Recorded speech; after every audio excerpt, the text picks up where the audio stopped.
natutunan ko Mentoring po sa lesson learned. lesson ngayong araw Breakout is yung strategy pagiging session. breakout trader po. Yung bantayan po yung maliit na alon tsaka malaking alon sa chart po. Yung small range tsaka big range. Bantayan po yung small range tsaka yung big range. Pero hindi palaging ganon, hindi palaging araw-araw yung small range and big range na yun. Mga two times a week po bago ka mag-trade ng ganon po. Tsaka ng big range po. Tsaka yung time sa pagpasok ng market, yung pagti-trade mo, pwedeng 8:30. Doon, sa 8:30 na yun is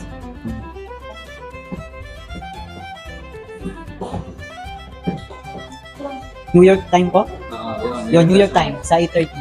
So, 8:30 to 10 PM yung pagti-trade pag New York time kasi malakas yung impact niya sa big range.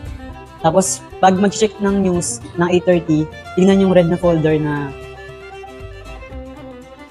po. Yun.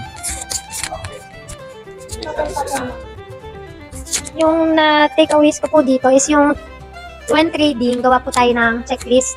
So, when we trade the major pairs sa USD, we should check the index, the dollar, the DXY. That's the index ng dollar against the 7 major currency. Tapos, upon checking ng DXY, compare po natin siya dun sa pair na gusto natin i-trade. Tapos, i-analyze natin siya kung directly proportional or inversely kagaya nung sa euro. Tapos, yun po yung magiging reference natin. Second po sa checklist is yung sa timing po. Dito po, considering the news and considering the time of the market po. Yung sa ano po, pag pumasok ka po sa trade, kailangan po may trading plan ka. Tapos pag gusto mo po pumasok sa trade, kailangan po ng checklist. Ano po? Kailangan mo din po mag-secure every night yung pag-trade mo po. Sa akin po, yung tamang timing po sa pag-trade is 4:30. Kung magti-trade ka ng umaga, parang sinayang mo lang po yung trade mo. Ang tama po talaga, 4:30 and 8:30 po. Kung akin po, pagpapasok po tayo sa trade, ang call time po ay 4:30 hanggang 8:30 at kailangan po natin yung malaking galaw at kailangan po natin matutunan ang breakout.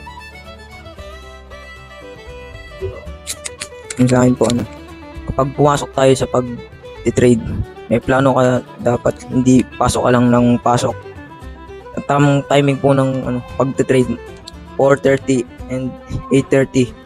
Kapag sa New York naman, 8:30 ng umaga, kaya magbe-breakout ka ng box mo, yung candle at pag pumasok na yung breakout mo, kailangan mo na mag-support and resistance. Tunan ko po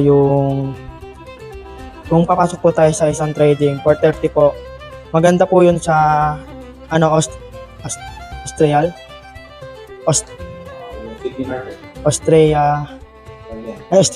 Australian market, tapos yung London po. Tapos yung 8:30 po, dun po magbubukas yung Japan market open in Asia market open.